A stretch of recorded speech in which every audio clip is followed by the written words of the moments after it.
ഡാളസിൽ നടന്ന അന്യഭാഷാ സംവാദത്തിലെ വിഷയാവതരണത്തിൽ പാസ്റ്റർ ഷിബു പിടിയേക്കൽ തൻ്റെ വിഷയാവതരണത്തിൽ രണ്ടാമതായി പരാമർശിച്ചത് പരിശുദ്ധാത്മ അഭിഷേകം എന്ന് പറയുന്ന വിഷയമാണ്. എന്ന് വെച്ച് കഴിഞ്ഞാൽ അന്യഭാഷാ ഭാഷണത്തെ അഭിഷേകവുമായി അദ്ദേഹം നിബന്ധിപ്പിക്കുവാനായിട്ട് അവിടെ ശ്രമിച്ചു എന്നാണ് നമുക്ക് കേൾക്കുവാൻ കഴിയുന്നത്.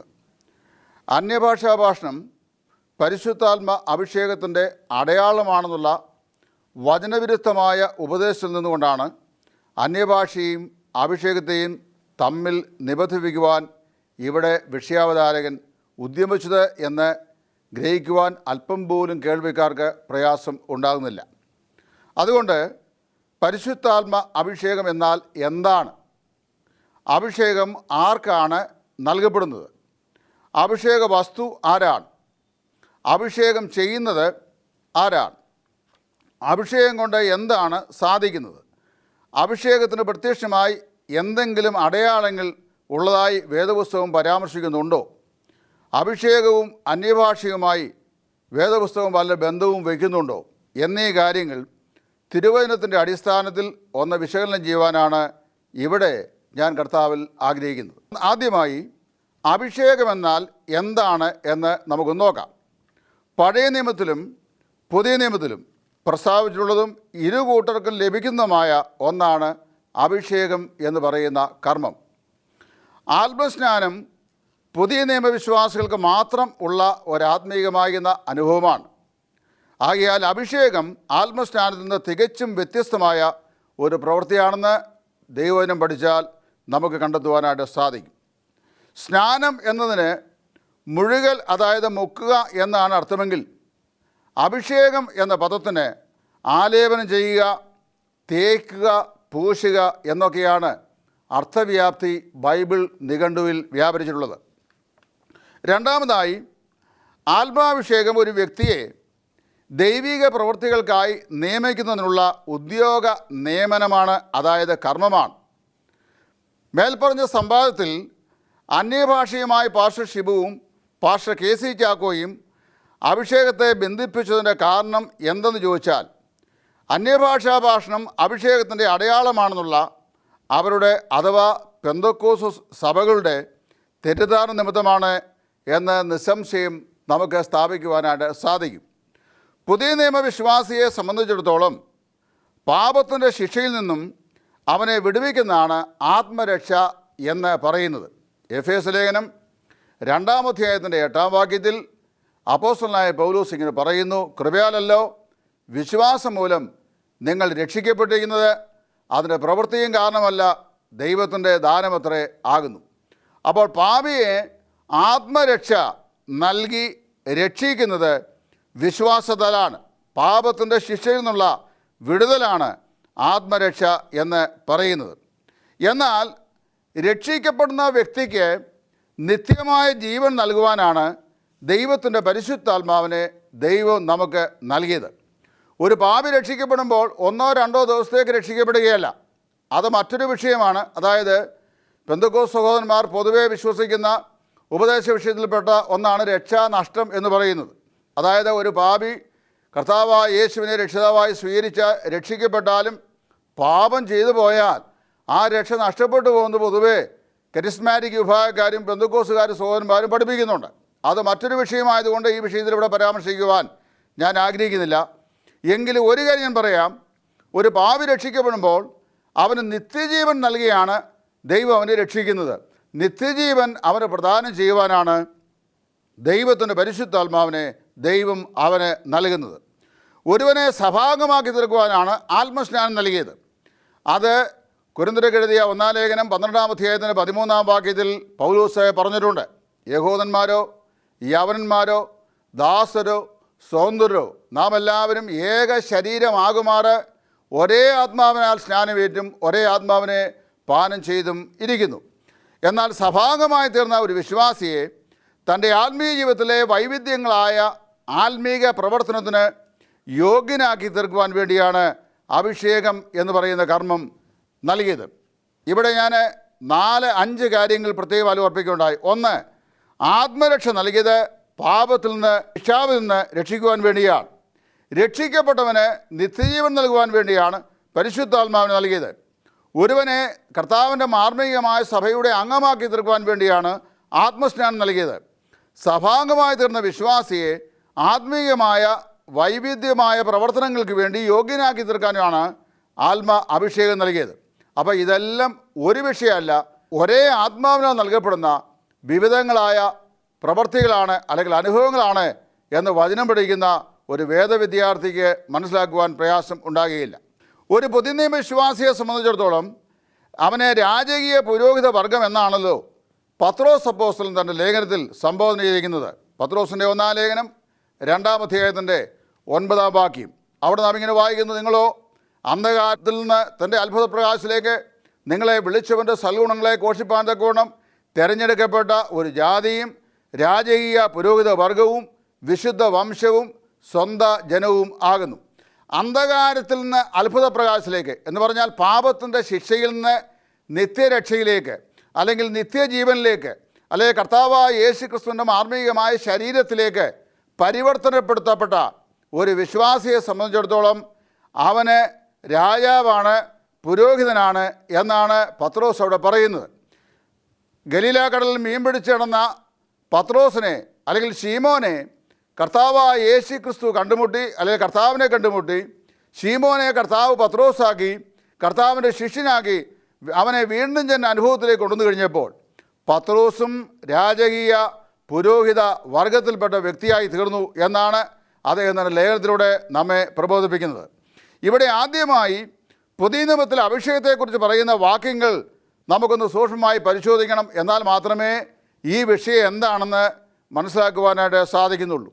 പുതിയ നിയമത്തിലൂടെ ഞാൻ നടത്തിയിട്ടുള്ള പര്യവേക്ഷണത്തിൽ 3 ഭാഗങ്ങൾ മാത്രമേ ദൈവത്തിൻ്റെ പരിശുദ്ധാത്മാവ് അഭിഷേകം എന്ന് പറയുന്ന വിഷയത്തെക്കുറിച്ച് പരാമർശമുള്ളതായിട്ട് വായിക്കുന്നുള്ളൂ. ആ 3 വാക്യങ്ങൾ യഥാക്രമം കൊരിന്ത്യർക്ക് എഴുതിയ 2-ാം ലേഖനം 1-ാം അധ്യായത്തിൻ്റെ 21-ാം വാക്യവും യോഹന്നാൻ്റെ 1-ാം ലേഖനം 2-ാം അധ്യായത്തിൻ്റെ 20-ാം വാക്യവും യോഹന്നാൻ്റെ 1-ാം ലേഖനം 2-ാം അധ്യായത്തിൻ്റെ 27-ാം വാക്യങ്ങളും ആണ്. ഈ 3 വാക്യങ്ങളല്ലാതെ അഭിഷേകമെന്ന് പറയുന്ന വിഷയം കൈകാര്യം ചെയ്യുന്ന 4-മതൊരു വാക്യം മത്തായിയുടെ സുവിശേഷം 1-ാം അധ്യായത്തിൻ്റെ 1-ാം വാക്യം മുതൽ വെളിപ്പാട് പുസ്തകത്തിൻ്റെ 22-ാം അധ്യായം ഏറ്റവും ഒടുവിലത്തെ വാക്യം വരെ ഒരു വേദ പഠിതാവിനും വായിക്കുവാനോ കാണുവാനോ കഴിയില്ല. ഇനി അതെന്താണെന്ന് ഞാൻ ഒന്ന് വിശദമാക്കുവാനായി ഇവിടെ ആഗ്രഹിക്കുന്നു. ഒന്നാമത്, അതിൽ 2 കൊരിന്ത്യർ 1-ാം അധ്യായത്തിൻ്റെ 21-ാം വാക്യത്തിൽ നാം ഇങ്ങനെയാണ് വായിക്കുന്നത്: ശ്രദ്ധിച്ച് കേൾക്കണം, ഞങ്ങളെ നിങ്ങളോടുകൂടെ ക്രിസ്തുവിൽ ഉറപ്പിക്കുന്നതും നമ്മെ അഭിഷേകം ചെയ്തതും ദൈവമല്ലോ. ഞാൻ ആ വാക്യം ആവർത്തിക്കുന്നു: ഞങ്ങളെ നിങ്ങളോടുകൂടെ ക്രിസ്തുവിൽ ഉറപ്പിക്കുന്നതും നമ്മെ അഭിഷേകം ചെയ്തതും ദൈവമല്ലോ. ഇവിടെ 2 കാര്യങ്ങളാണ് അപ്പോസ്തലൻ പ്രസ്താവിച്ച് കാണുന്നത്. ഒന്ന്, വിശ്വാസികൾ ക്രിസ്തുവിൽ ഉറപ്പിക്കപ്പെടുക എന്ന് പറയുന്ന പ്രവൃത്തി. 2, അഭിഷേകം പ്രാപിച്ചതായ അനുഭവം. ഒന്ന് വർത്തമാനകാല രൂപത്തിലും മറ്റേത് ഭൂതകാല രൂപത്തിലുമാണ് ദൈവാത്മാവ് ഇവിടെ പ്രസ്താവിച്ചിരിക്കുന്നത്. ഇത് പറഞ്ഞ സമയത്ത് അടുത്ത കാലത്ത് ഒരു സഹോദരൻ പറയുകയുണ്ടായി, ടൈറ്റസ് സഹോദരന് വേദപുസ്തകം പഠിച്ച് ബുദ്ധി കൊണ്ടായത് വ്യാഖ്യാനിക്കുന്നത്. വേദപുസ്തകത്തെ ബുദ്ധി കൊണ്ടല്ല വ്യാഖ്യാനിക്കേണ്ടത്, ആത്മാവ് കൊണ്ടാണ്. ഞാൻ സമ്മതിക്കുന്നു ആ വിവാദം. പക്ഷേ ഒരു കാര്യം മനസ്സിലാക്കണം, ഒരുവൻ ആത്മാവ് ഉണ്ടായിരിക്കുകയും ബുദ്ധി ഇല്ലാതിരിക്കുകയും ചെയ്തു കഴിഞ്ഞാൽ ഒരിക്കലും അത് വ്യാഖ്യാനിക്കാനായിട്ട് സാധിക്കുകയില്ല. അപ്പോൾ ദൈവം നമുക്ക് തന്ന 1300 ഗ്രാം തൂക്കമുള്ള മസ്തിഷ്കത്തിന്മേൽ നമ്മുടെ ഹൃദയത്തിൽ വസിക്കുന്ന ദൈവത്തിൻ്റെ പരിശുദ്ധാത്മാവ് നൽകുന്ന ദിവ്യമായ ജ്ഞാനവും പ്രകാശനവും കൊണ്ടാണ് ദൈവവചനത്തെ ഉള്ളതുപോലെ വ്യാഖ്യാനിക്കുവാൻ ഞാൻ നിങ്ങൾ പഠിപ്പിക്കുന്നത്. അതുകൊണ്ട് ഇവിടെ ഞാൻ ഗ്രാമറിൻ്റെ നിയമം പറഞ്ഞു, അതായത് വർത്തമാനകാല രൂപവും ഭൂതകാല രൂപവും. അതുകൊണ്ട് തന്നെ അഭിഷേകത്തെ ഈ വാക്യപ്രകാരം സംഭവിച്ചു കഴിഞ്ഞ ഒരനുഭവമായിട്ടാണ് ഈ വാക്യത്തിൽ പറയുന്നത്. പഴയ നിയമത്തിൽ പുരോഹിതന്മാരെയും രാജാക്കന്മാരെയും എല്ലാം അഭിഷേകം ചെയ്തത് ഒരിക്കൽ മാത്രമായിരുന്നു. ആവർത്തിച്ച് അവരെ അഭിഷേകം ചെയ്തതായിട്ട് നാം വായിക്കുന്നില്ല. ഈ കാര്യം ഞാൻ പറയുമ്പോൾ ഒരു പക്ഷെങ്കിൽ എൻ്റെ മാന്യ സ്നേഹിതന്മാർ പറയുമായിരിക്കാം, ദാവീദിനെ 2ാമത് അഭിഷേകം ചെയ്ത ഒരു സംഭവം ദിനവൃത്താന്ത പുസ്തകത്തിൽ രേഖപ്പെടുത്തിയിട്ടുണ്ടല്ലോ എന്ന്. ശരിയാണ്, ദാവീദിനെ 2ാമത് അഭിഷേകം ചെയ്യുവാനായിട്ട് ദൈവം ആവശ്യപ്പെട്ടില്ല, ദൈവം അവരോട് കൽപ്പിച്ചില്ല. എന്നാൽ ദാവീദിനെ ജനം അങ്ങനെ അഭിഷേകം ചെയ്തു. അത് ദൈവം ദാവീദിനെ രാജാവായി അഭിഷേകം ചെയ്ത് ഇസ്രായേലിൻ്റെ രാജാവാക്കിയിട്ടും അവൻ്റെ പ്രതിയോഗിയായിരുന്ന ശൗല് കസേര ഒഴിഞ്ഞു കൊടുക്കാതെ ദാവീദിനെ ഭരിക്കുവാൻ അനുവദിക്കാതെ അലഞ്ഞു കിടന്ന കാലഘട്ടത്തിന് ശേഷം നാം വായിക്കുന്നത് ദൈവം ദാവീദിനെ തന്നെ ഇസ്രായേൽ രാജാവായി അഭിഷേകം ചെയ്തിരിക്കുന്നു എന്നുള്ള അവരുടെ സന്തോഷത്തിന് വേണ്ടി ആ 12 ഗോത്രക്കാർ ചെയ്ത ഒരു പ്രവൃത്തിയാണ്. അതിന് ദൈവത്തിന് അംഗീകാരം ഉണ്ടായിരുന്നോ, വചനത്തിൻ്റെ പിന്താങ്ങലുണ്ടായിരുന്നോ എന്നൊന്നും പറയുവാൻ ഇവിടെ ഞാൻ ആഗ്രഹിക്കുന്നില്ല. ഒരു വസ്തുത ഞാൻ ഓർപ്പിക്കട്ടെ, പുതിയ നിയമത്തിലും അഭിഷേകം ഒരിക്കൽ മാത്രം സംഭവിച്ച ഒരു വിഷയമായിട്ടാണ് നമുക്ക് മനസ്സിലാക്കുവാനായിട്ട് കഴിയുന്നത്. രണ്ടാമതായി പറയപ്പെടുന്നത് യോഹന്നാൻ്റെ 1-ാം ലേഖനം 2-ാം അധ്യായത്തിൻ്റെ 27-ാം വാക്യമാണ്. അവനാൽ പ്രാപിച്ച അഭിഷേകം നിങ്ങളിരിക്കുന്നു എന്നുള്ളതാണ് ഇവിടെ പറയപ്പെടുന്ന ആ വാക്യം. ഇവിടെയും ദൈവത്താൽ നാം അഭിഷേകം പ്രാപിച്ചു എന്ന് പറയുന്നു. ആ അഭിഷേകം നമ്മിൽ വസിക്കുകയാണ്. മലയാള ഭാഷയിൽ പറയുമ്പോൾ അഭിഷേകം എന്ന് പറയുന്നത് ഒരു പ്രവൃത്തിയുടെ പേരാണ്. നമ്മിൽ വസിക്കുന്നത് പ്രവൃത്തി എന്ന നിലയിലല്ല, പ്രത്യുത അഭിഷേക വസ്തുവാണ്. പഴയ നിയമത്തിൽ അഭിഷേക വസ്തുവായ തൈലം ഒരുവൻ്റെ ശിരസിന്മേൽ ഒഴിക്കുന്നതായി ലേവ്യ പുസ്തകം 8-ാം അധ്യായത്തിൻ്റെ 12-ാം വാക്യത്തിൽ നാം വായിക്കുന്നുണ്ട്. തുടർന്ന് ലേവ്യ പുസ്തകം 10-ാം അധ്യായത്തിൻ്റെ 7, 21-12 എന്നീ വാക്യങ്ങളിൽ ആ അഭിഷേക തൈലം മരണപര്യന്തം അവൻ്റെ മേൽ ഇരിക്കുന്നു എന്ന് ദൈവം പ്രസ്താവിച്ച് കാണുന്നു. ഞാനിങ്ങനെ അല്പം കൂടെ വ്യക്തമാക്കാം.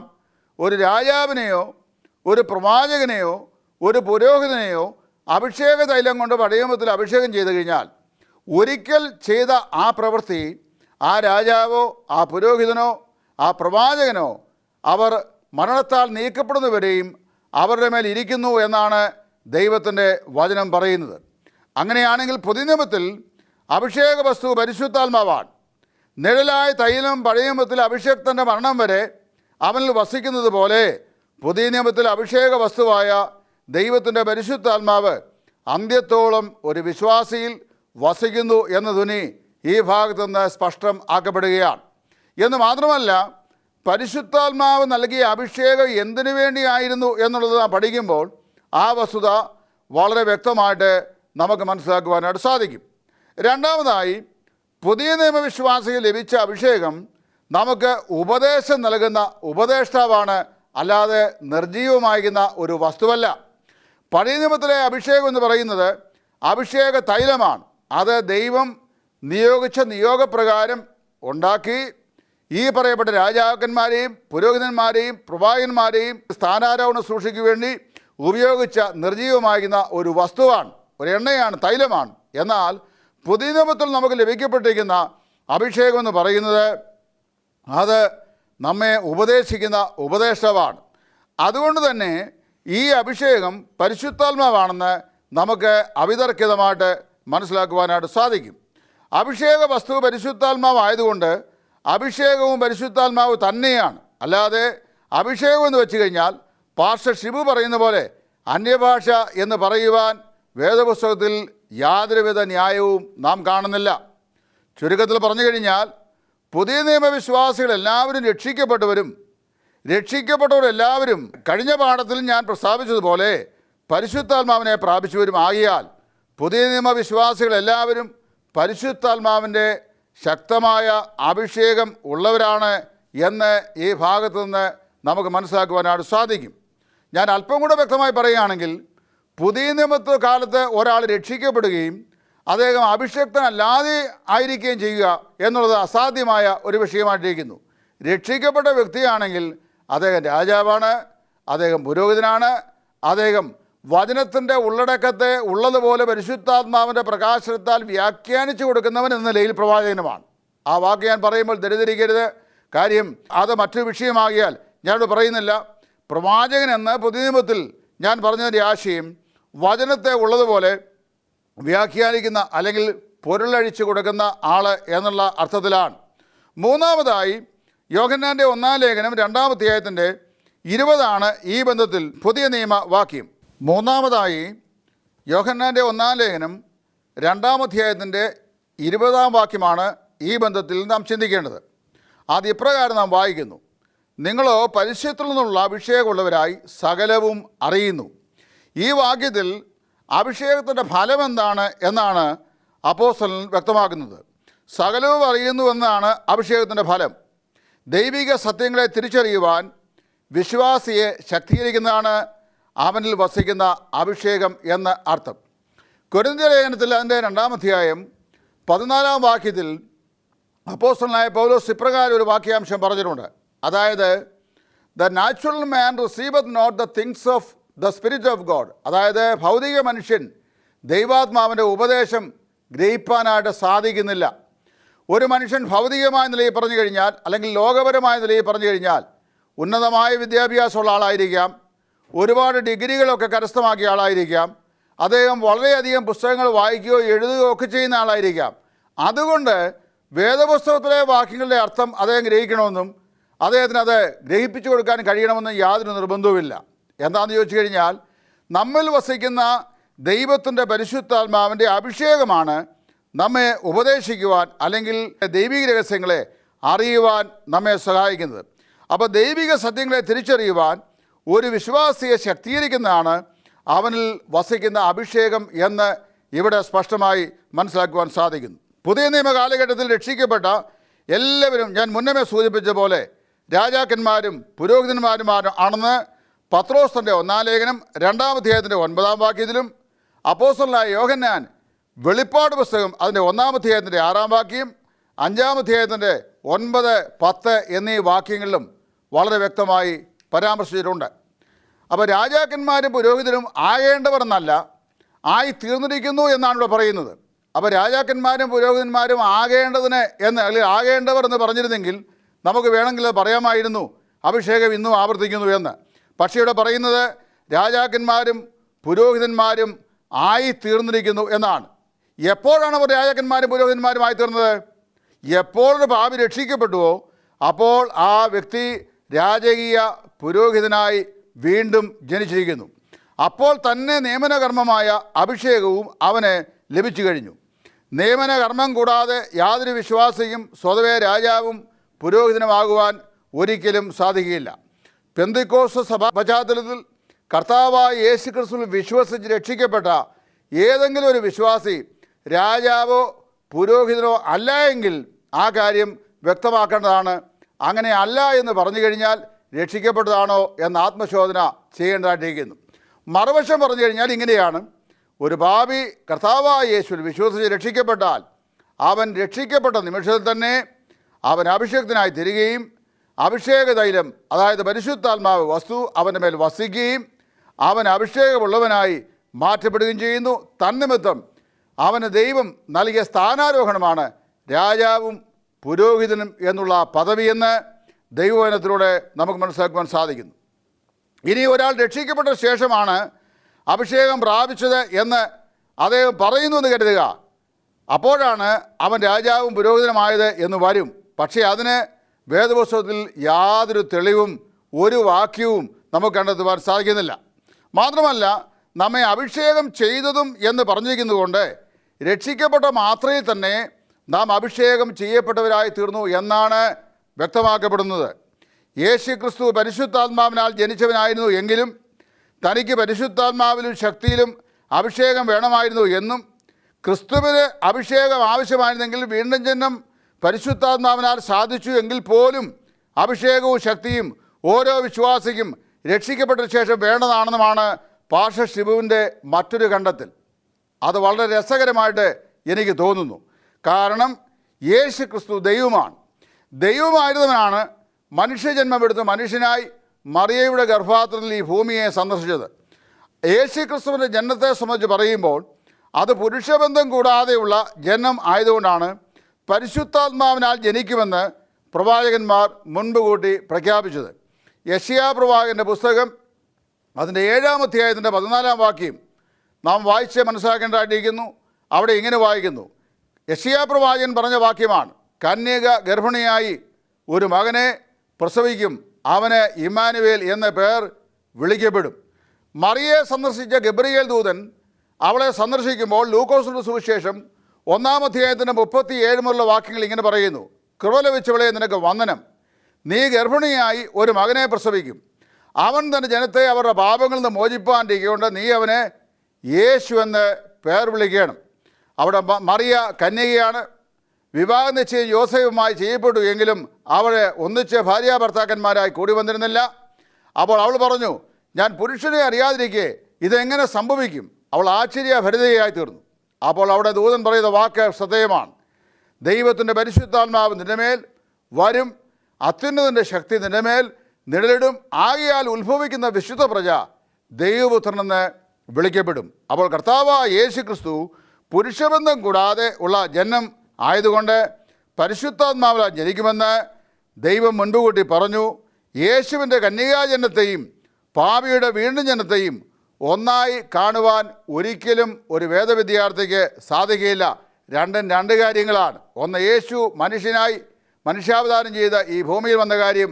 മറ്റേത്, അതിക്രമങ്ങളിലും പാപങ്ങളിലും മരിച്ചവരായിരുന്ന നമ്മെ സുവിശേഷത്താൽ ഉയർപ്പിച്ച് ക്രിസ്തുവിൻ്റെ ജീവൻ, നിത്യജീവൻ നൽകിയ കാര്യം. രണ്ടാമതായി, പാപം കൂടാതെ ജനിക്കുവാൻ പരിശുദ്ധാത്മാവിനുള്ള ജനനം യേശു ക്രിസ്തുവിന് ആവശ്യമായിരുന്നു. പാപിയാകട്ടെ അതിക്രമങ്ങളിലും പാപങ്ങളിലും മരിച്ചവനായതുകൊണ്ട് ഞാൻ മുമ്പേ ഓർപ്പിച്ച പോലെ അവൻ ആത്മീകമായ ഒരു ഉയർപ്പ് അനിവാര്യമായിരുന്നു. ആ ഉയർപ്പ് അവനിൽ സാധിപ്പിച്ചത് ദൈവത്തിൻ്റെ പരിശുദ്ധാത്മാവാണ്. മനുഷ്യനായ ക്രിസ്തു നിവർത്തിക്കേണ്ട ശുശ്രൂഷകൾക്ക് വേണ്ടി ദൈവം അവനെ ശക്തി പകരുവാനാണ് അവരെ പരിശുദ്ധാത്മാവും ശക്തിയും കൊണ്ട് അഭിഷേകം ചെയ്തത് എന്ന് പ്രവൃത്തികളുടെ പുസ്തകം 10-ാം അധ്യായത്തിൻ്റെ 38-ാം വാക്യത്തിൽ നാം വായിക്കുന്നു. മാത്രമല്ല, യേശു ക്രിസ്തുവിനെ സഭയുടെ ശിരസ്സ് എന്നാണ് തിരുവെഴുത്ത് വിശേഷിപ്പിക്കുന്നത്. തലയ്ക്കാണ് അഭിഷേകം ചെയ്തത്, ശരീരത്തിനല്ല എന്നത് പ്രത്യേകം ഓർക്കേണ്ട വസ്തുതയാണ്. നാം ലേവ്യ പുസ്തകം പഠിക്കുമ്പോൾ മഹാപുരോഹിതനായ അഹരോൻ്റെ തലയിലാണ് അഭിഷേകതൈലം ഒഴിച്ച് അവനെ അഭിഷേകം ചെയ്തത് എന്ന് ലേവ്യ പുസ്തകം 8-ാം അധ്യായത്തിൻ്റെ 12-ാം വാക്യത്തിൽ നാം വായിക്കുന്നുണ്ട്. ആ അഭിഷേകതൈലം അവൻ്റെയോ പുരോഹിതപുത്രന്മാരുടെയോ ശരീരത്തിൽ ഒഴിക്കരുത് എന്ന ശക്തമായ കൽപ്പനയും അവിടെ കൊടുത്തിട്ടുണ്ട്. പുറപ്പാട് പുസ്തകം 29:7 അഭിഷേക വിവരണം ദൈവാത്മാവ് നൽകിയിട്ടുണ്ട്. ശരീരത്തിന്മേൽ ഒരു കാരണവശാലും ഈ അഭിഷേക തൈലം ഒഴിക്കരുത് എന്നുള്ള ശക്തമായ കൽപ്പന പുറപ്പാട് പുസ്തകം 30-ാം അധ്യായത്തിൻ്റെ 32-ാം വാക്യത്തിലാണ് ദൈവം മോശയ്ക്ക് നൽകിയത്. അങ്ങനെയാണെങ്കിൽ ക്രിസ്തുവിൻ്റെ ശരീരമായ സഭയുടെ ശിരസ്സായ ക്രിസ്തുവിനെ ദൈവം പരിശുദ്ധാത്മാവിനാൽ അഭിഷേകം ചെയ്തു എന്ന് തിരുവെഴുത്തിൽ നാം വായിക്കുന്നു. അഹരോൻ്റെ തലയിൽ ഒഴിച്ച അഭിഷേക തൈലം അവൻ്റെ തലയിൽ നിന്ന് താടിയിലൂടെ വസ്ത്രത്തിൻ്റെ വിളമ്പിലേക്ക് വ്യാപരിച്ച് അഹരോൻ്റെ ശരീരം മുഴുവൻ സുഗന്ധപൂരിതം ആയിത്തീരുന്ന പോലെ സഭയുടെ ആത്മീയ ശിരസ്സായ കർത്താവായ യേശുവിനെ പരിശുദ്ധാത്മാവും ശക്തി കൊണ്ട് പിതാവായ ദൈവം അഭിഷേകം ചെയ്തു. അപ്പോൾ ശരീരത്തിലല്ല അഭിഷേകം, തലയായ ക്രിസ്തുവിനാണ്. ക്രിസ്തുവിന് ലഭിച്ച ആ അഭിഷേകം ശരീരമായ സഭയ്ക്കും ഉണ്ട് എന്നാണ് ദൈവത്തിൻ്റെ വചനം നമ്മെ പഠിപ്പിക്കുന്നത്. തലയായ ക്രിസ്തുവിനെ ദൈവം നമ്മുടെ മഹാപുരോഹിതനായി അഭിഷേകം ചെയ്യുകയുണ്ടായി. ആ തൈലം പെന്തിക്കോസ്ത് നാളിൽ അവന് ഒരു ശരീരം ലഭിച്ചതോടെ, അതായത് സഭാശരീരം രൂപപ്പെട്ടതോടെ ആ ശരീരത്തിലേക്ക് പകരപ്പെടുകയാണ് ചെയ്തത് എന്ന് തിരുവചനം പ്രസ്താവിക്കുന്നു. അങ്ങനെ സഭയാം ശരീരത്തിലേക്ക് അഭിഷേകവും കടന്നു വരികയുണ്ടായി. ആ ശരീരത്തിൻ്റെ അംഗമായി ഒരുവൻ തീരുന്നതോടെ അവനും തലയായ ക്രിസ്തുവിന് ലഭിച്ച അഭിഷേകത്തിന് ഓഹരിക്കാരനായി മാറി. അതായത് പരിശുദ്ധാത്മാവ് അവൻ്റെ മേലും വരുവാനിടയായി തീർന്നു. അതുകൊണ്ടാണ് ഇവിടെ യോഹന്നാൻ പറയുമ്പോൾ അവനാൽ പ്രാപിച്ച അഭിഷേകം നമ്മിൽ വസിക്കുന്നുവല്ലോ, ആരും നിങ്ങളെ ഉപദേശിപ്പാൻ ആവശ്യമില്ല, ആ അഭിഷേകം തന്നെ നിങ്ങളെ സകലവും ഉപദേശിച്ചു തരും എന്ന് പറയുന്നത്. അപ്പോൾ ഈ അഭിഷേകം എന്ന് പറയുന്നത് we have received by means of Christ, അതായത് കർത്താവായ യേശു ക്രിസ്തുവിനാലാണ് നമുക്ക് അഭിഷേകം ലഭിച്ചിട്ടുള്ളത്. അതായത് ശരീരമായ സഭയ്ക്ക് പ്രത്യേകമായ അഭിഷേകമില്ല, തലയായ ക്രിസ്തുവിനാണ് അഭിഷേകമുള്ളത്. ശരീരം സന്ധികളാലും മജ്ജകളാലും ചൈതന്യം പ്രാപിച്ചും ഏകീഭവിച്ചും ശിരസ്സിനോട് ചേർന്ന് നിൽക്കുന്ന കാലം അത്രയും ഈ ശിരസ്സിനുള്ള എല്ലാ ആത്മീയ അനുഗ്രഹങ്ങളും അഭിഷേകം ഉൾപ്പെടെ സഭയ്ക്കും അല്ലെങ്കിൽ ശരീരത്തിനുമുണ്ട് എന്നാണ് ദൈവത്തിൻ്റെ പരിശുദ്ധാത്മാവ് ഇവിടെ പറയുന്നത്. ഒരുവൻ സഭാംഗമായി തീരുന്നത് രക്ഷിക്കപ്പെടുമ്പോഴാണെന്ന് പ്രവൃത്തികളുടെ പുസ്തകം 2-ാം അധ്യായത്തിൻ്റെ 47-ാം വാക്യത്തിൽ പറയുകയാൽ രക്ഷിക്കപ്പെടുമ്പോൾ അവൻ അഭിഷേകവും പ്രാപിക്കുന്നു എന്നതിന് രണ്ട് പക്ഷമില്ല. രക്ഷിക്കപ്പെട്ടവർ എല്ലാവരും അഭിഷേകം പ്രാപിച്ചവരാണെന്നും ഉള്ളതിന് ചില ന്യായങ്ങൾ കൂടെ വളരെ വേഗത്തിൽ ചൂണ്ടിക്കാണിച്ചുകൊണ്ട് ഞാനിവിടെ അവസാനിപ്പിക്കുവാൻ നിർബന്ധിതനായി തീരുകയാണ്. 4 ന്യായങ്ങളാണ് ഈ ബന്ധത്തിൽ ഞാനിവിടെ പറയുവാൻ ആഗ്രഹിക്കുന്നത്. ഒന്ന്, ക്രിസ്തു എന്ന പേരിന് അഭിഷിക്തൻ എന്നാണ് അർത്ഥമെന്ന് എല്ലാ സഹോദരന്മാരും സമ്മതിക്കും എന്ന് ഞാൻ വിശ്വസിക്കുന്നു. അപ്പോൾ കർത്താവായ യേശു ക്രിസ്തു ഉള്ളിൽ വസിക്കുന്നവരെല്ലാവരും കർത്താവായ യേശു ക്രിസ്തു ആകുന്ന അഭിഷിക്തൻ നമ്മൾ വസിക്കുന്നതുകൊണ്ട് വചനപ്രകാരം അഭിഷിക്തരാണ് എന്ന് മനസ്സിലാക്കുവാൻ യാതൊരു പ്രയാസവുമില്ല. രണ്ടാമതായി, ഗലാത്യ ലേഖനം 3-ാം അധ്യായത്തിൻ്റെ 27-ാം വാക്യത്തിൽ ഇങ്ങനെ പറയുന്നു, നാം എല്ലാവരും ക്രിസ്തുവിനെ ധരിച്ചിരിക്കുന്നു, അതുകൊണ്ട് അഭിഷേകം നാം പ്രാപിച്ചിരിക്കുന്നു എന്ന് ന്യായമായും നമുക്ക് വ്യാഖ്യാനിക്കാവുന്നതാണ്. കർത്താവായ യേശു ക്രിസ്തുവിനെ വസ്ത്രം ധരിക്കുന്ന പോലെ നാം ധരിച്ചു എന്ന് വന്നാൽ, അതായത് യേശു ക്രിസ്തുവിനെ നമ്മുടെ ഹൃദയത്തിൻ്റെ രക്ഷകനായി നാം സ്വീകരിച്ചപ്പോൾ നമ്മുടെ പാപത്തിൻ്റെ നിർജീവാവസ്ഥ നമ്മളിൽ നിന്ന് നീക്കി യേശു ക്രിസ്തുവാകുന്ന പുതുവസ്ത്രത്തെ ഒരു വിശ്വാസി ധരിച്ചിരിക്കുകൊണ്ട് നിശ്ചയമായും കർത്താവായ യേശു ക്രിസ്തുവിൻ്റെ അഭിഷേകം സമ്പൂർണ്ണമായും ശരീരമായ നമുക്കുണ്ട് എന്ന് നമുക്കവിടെ മനസ്സിലാക്കുവാൻ സാധിക്കുന്നു. മൂന്നാമത്, കൊലോസ്യ ലേഖനം 1-ാം അധ്യായത്തിൻ്റെ 27-ൽ നാം ഇപ്രകാരം വായിക്കുന്നുണ്ട്, മഹത്വത്തിൻ്റെ പ്രത്യാശയായ ക്രിസ്തു നിങ്ങൾ ഇരിക്കുന്നുവല്ലോ. അഭിഷേക്തൻ നമ്മിൽ വസിക്കുകയും അതേസമയത്ത് അഭിഷേകം നമ്മിൽ ഇല്ലാതിരിക്കുകയും ചെയ്യുവാൻ ഒരിക്കലും ന്യായമില്ല എന്ന് പറഞ്ഞാൽ അർത്ഥം ഇതാണ്, അഭിഷേക്തനായ യേശു ക്രിസ്തു നമ്മിൽ വസിക്കുന്നുണ്ടെങ്കിൽ നിശ്ചയമായും അഭിഷേകവും നമ്മിൽ വസിക്കുന്നുണ്ട്. അഭിഷേക്തനായ യേശു ക്രിസ്തു നമ്മിൽ വസിക്കുന്നില്ല എന്ന് വന്നു കഴിഞ്ഞാൽ നമുക്ക് അഭിഷേകവും ഇല്ലാത്തവരാണ്. അപ്പോൾ മൂന്നാമത്തെ അതിൻ്റെ കൺക്ലൂഷൻ ഇതാണ്, യേശു ക്രിസ്തു നമ്മൾ വസിക്കുന്നില്ലെങ്കിൽ നമുക്ക് അഭിഷേകമില്ല, സമം നാം രക്ഷിക്കപ്പെട്ടിട്ടില്ല. അപ്പോൾ അതിനുള്ള പരിഹാര മാർഗ്ഗം അഭിഷേകം പ്രാപിക്കാൻ ചെയ്യേണ്ടത് ഇനിയും കാത്തിരിക്കുകയല്ല, അന്യഭാഷ പറയുകയല്ല, പരിശുദ്ധാത്മാവിനെ പ്രാപിക്കണമെന്ന് ഉപദേശിക്കുകയല്ല, അന്യഭാഷാ ഭാഷണത്തെയും ആത്മസ്നാനത്തെയും പരിശുദ്ധാത്മാവിൻ്റെ നടത്തിപ്പിനെയും പിന്നെ അതുപോലെ എല്ലാ വിഷയങ്ങളെയും പരസ്പരം നിബന്ധിപ്പിക്കുകയല്ല ചെയ്യേണ്ടത്, ഹൃദയം തുറന്ന് പാപിയാണെന്ന് പാപികൾ സമ്മതിക്കണം. 2, പാവപരിഹാരകനായി കർത്താവായ യേശുവിനെ ഹൃദയത്തിൽ രക്ഷിതാവായിട്ട് സ്വീകരിക്കണം. അപ്പോൾ യേശു ക്രിസ്തു ഹൃദയത്തിൽ വരും. 4-ാമത്തെ ന്യായം, യേശുവിനെ ക്രിസ്തു എന്ന് വിശ്വസിക്കുന്നവരെല്ലാം ദൈവത്തിൽ നിന്ന് ജനിച്ചിരിക്കുന്നു എന്ന് 1 യോഹന്നാൻ 5-ാം അധ്യായത്തിൻ്റെ 1-ാം വാക്യത്തിൽ വായിക്കുന്നു.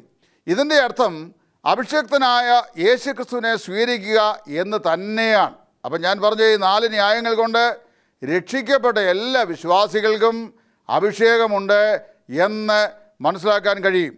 ഇതുവരെ ചിന്തിച്ച കാര്യങ്ങളെ താഴെ പറയും വണ്ണം സംഗ്രഹിച്ച് ഞാൻ ഇവിടെ പര്യവസാനിപ്പിച്ചുകൊള്ളാം. 1, അഭിഷേകത്താൽ നാം ശുദ്ധീകരണം പ്രാപിച്ചു, അതായത് പാപത്തിൽ നിന്നുള്ള ശുദ്ധീകരണം ദൈവം നൽകിയ അഭിഷേകത്താൽ നാം പ്രാപിച്ചു. ലേവ്യ പുസ്തകം 8-ാം അധ്യായത്തിലും അതിൻ്റെ 20-ാം അധ്യായത്തിലും ഞാൻ ചൂണ്ടിക്കാണിച്ച വാക്യഭാഗത്ത് ദൈവത്തിൻ്റെ പരിശുദ്ധാത്മാവ് മോശയോട് പറഞ്ഞത് എങ്ങനെയാണ്, നീ അഭിഷേക തൈലം കൊണ്ട് അഹരോനെയും അവൻ്റെ പുത്രന്മാരെയും ശുദ്ധീകരിക്കണം. അപ്പോൾ അഭിഷേകം കൊണ്ട് ശുദ്ധീകരണം, ദൈവത്തിൻ്റെ പരിശുദ്ധാത്മാവ് നമ്മിൽ വരികയാൽ പാപത്തിലുള്ള ശുദ്ധീകരണം സമ്പൂർണ്ണമായി നമുക്ക് ലഭിച്ചിരിക്കുന്നു. ഇതിന് ഉപോദ്ബലകമാകുന്ന പഴയ നിയമ വേദഭാഗം പുറപ്പാട് പുസ്തകം 30-ാം അധ്യായത്തിൻ്റെ 30-ാം വാക്യം, 40-ാം അധ്യായത്തിൻ്റെ 10-ാം വാക്യം, 11, 13 വാക്യങ്ങൾ, ലേവ്യ പുസ്തകം 8-ാം അധ്യായം 10 മുതൽ 12 വരെയുള്ള വാക്യങ്ങൾ എന്നീ വാക്യങ്ങളാണ്.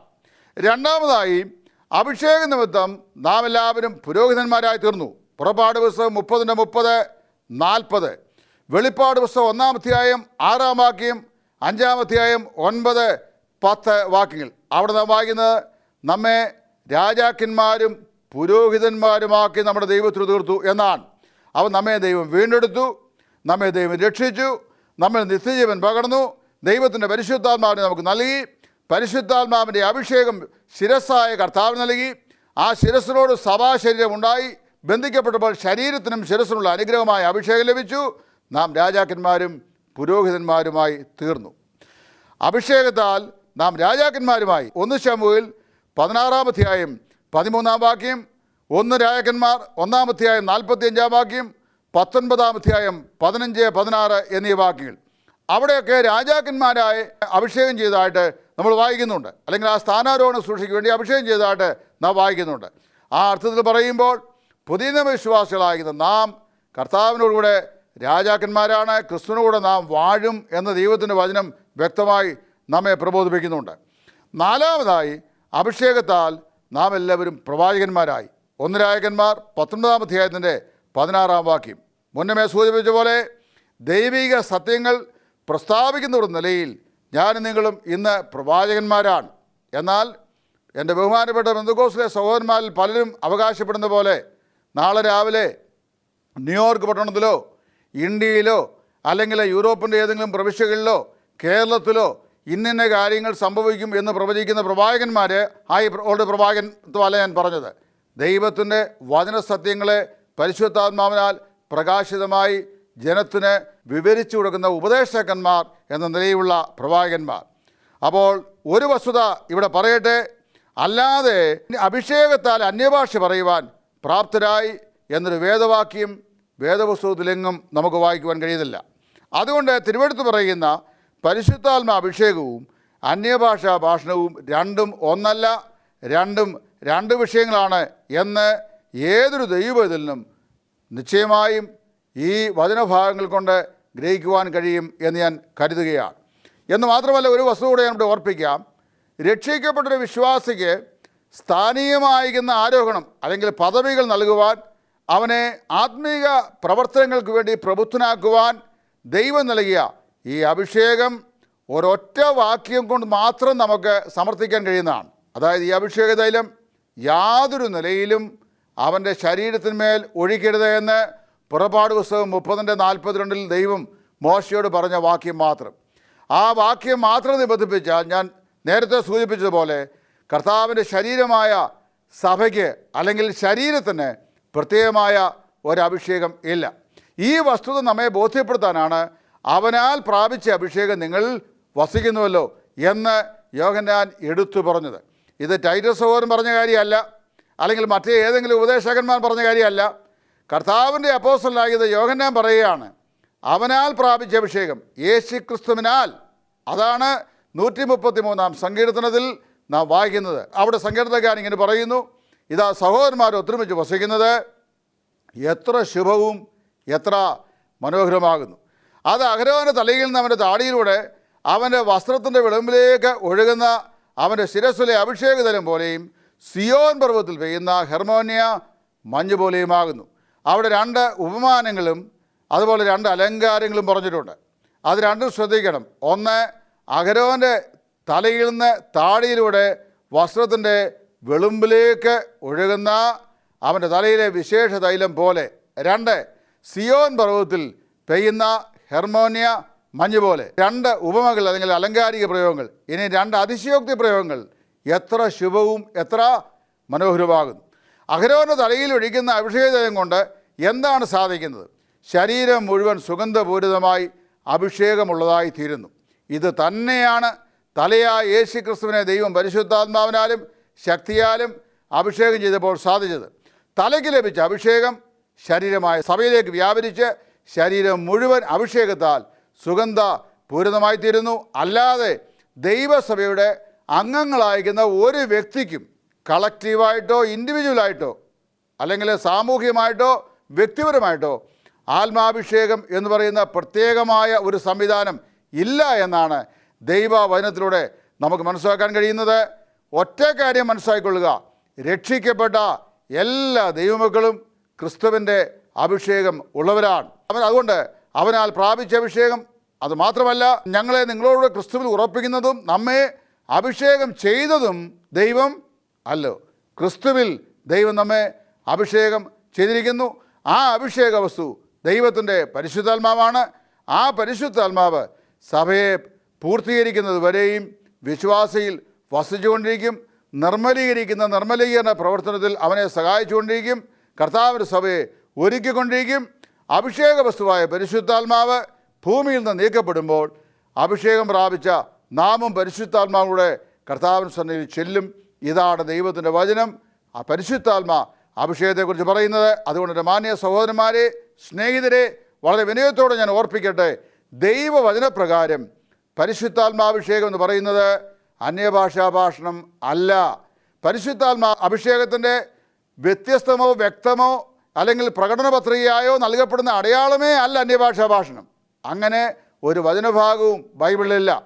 പിന്നെ വേദപുസ്തകത്തിൽ പരിശുദ്ധാത്മാവ് വന്നപ്പോൾ അന്യഭാഷയെ സംസാരിച്ചതായി പറയുന്ന 3 ഭാഗങ്ങൾ പ്രവൃത്തികളുടെ പുസ്തകത്തിലുണ്ട്. പ്രവൃത്തികളുടെ പുസ്തകം 2-ാം അധ്യായം, പ്രവൃത്തികളുടെ പുസ്തകം 10-ാം അധ്യായം, പ്രവൃത്തികളുടെ പുസ്തകം 19-ാം അധ്യായം. ഇത് മൂന്നും ഞാൻ ഇവിടെ വിവരിക്കുന്നില്ല, അത് മറ്റൊരു വിഷയമാണ്. വേറൊരു അവസരത്തിൽ കർത്താവ് അവസരം നൽകിയാൽ സംസാരിച്ചു കൊള്ളാം. ഈ വിഷയം ഗ്രഹിപ്പാൻ ദൈവത്തിൻ്റെ പരിശുദ്ധാത്മാവ് എൻ്റെ മാന്യ കേൾവിക്കാരെ സഹായിക്കുമാറാകട്ടെ.